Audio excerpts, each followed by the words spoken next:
দলীয় মিটিং এর উদ্দেশ্যে রায়গঞ্জ হয়ে হেমতাবাদের দিকে যাওয়ার পথে পথ দুর্ঘটনার কবলে পড়ল রায়গঞ্জের চণ্ডীতলা এলাকায় হেমতাবাদ বিধানসভার বিধায়ক হরিপদ বর্মনের আপ্তসহায়ক মনোরঞ্জন দাসের গাড়ি। ঘটনাটি ঘটে শনিবার রায়গঞ্জ হেমতাবাদ রুটে। জানা গিয়েছে বারোদুয়ারি থেকে হেমতাবাদের উদ্দেশ্যে রওনা দিয়েছিল গাড়িটি। সেই সময় হঠাৎ করে গাড়ির সামনে একটি গরু চলে আসায় চালক দ্রুত ব্রেক কষেন। এর জেরে পেছন থেকে আসা একটি পুলিশের গাড়ি নিয়ন্ত্রণ হারিয়ে সজোরে ধাক্কা মারে। ঘটনায় গাড়ির সামান্য ক্ষয়ক্ষতি হলেও বড়সড় বিপদ এড়ানো গিয়েছে। গাড়িতে থাকা মনোরঞ্জন দাস সহ অন্য যাত্রীরা সকলে নিরাপদে রয়েছেন বলে জানা গেছে। খবর পেয়ে দ্রুত ঘটনাস্থলে পৌঁছায় রায়গঞ্জ ট্রাফিক পুলিশের আধিকারিকরা এবং পরিস্থিতি নিয়ন্ত্রণে আনেন। এই প্রসঙ্গে মনোরঞ্জন দাস বলেন, বিষয়টি আসলে একটি ভুল বোঝাবুঝির মধ্যে হয়েছে। আমরা বারদুয়ারি থেকে হেমতাবাদের উদ্দেশ্যে যাচ্ছিলাম, সামনে হঠাৎ একটি গরু চলে আসে, ব্রেক করতে হয়, সেই কারণে পেছনের গাড়িটি ধাক্কা মারে। তেমন বড় কোনো ক্ষয়ক্ষতি হয়নি, গাড়ির সামান্য ক্ষতি হয়েছে। এই বিষয়ে মনোরঞ্জন দাস কি জানিয়েছেন শুনুন।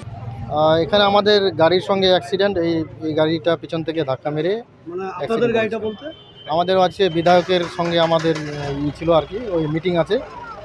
বিধায়কের আমি হচ্ছি কি উত্তর দিনাজপুরে হেমতাবাদ থেকে নিজস্ব প্রতিনিধির রিপোর্ট, টাইমস 14 বাংলা। আরো নিত্য নতুন ভিডিও পেতে এবং তথ্য জানতে আমাদের ফেসবুক পেজকে লাইক ও ফলো করে রাখুন। সেই সঙ্গে টাইমস 14 বাংলার ইউটিউব চ্যানেলকে সাবস্ক্রাইব করতে ভুলবেন না।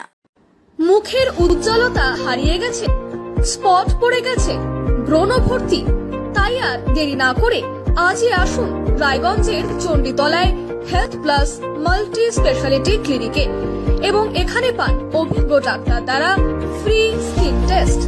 আরো বিস্তারিত জানতে যোগাযোগ করুন 9674895169 এই নম্বরে।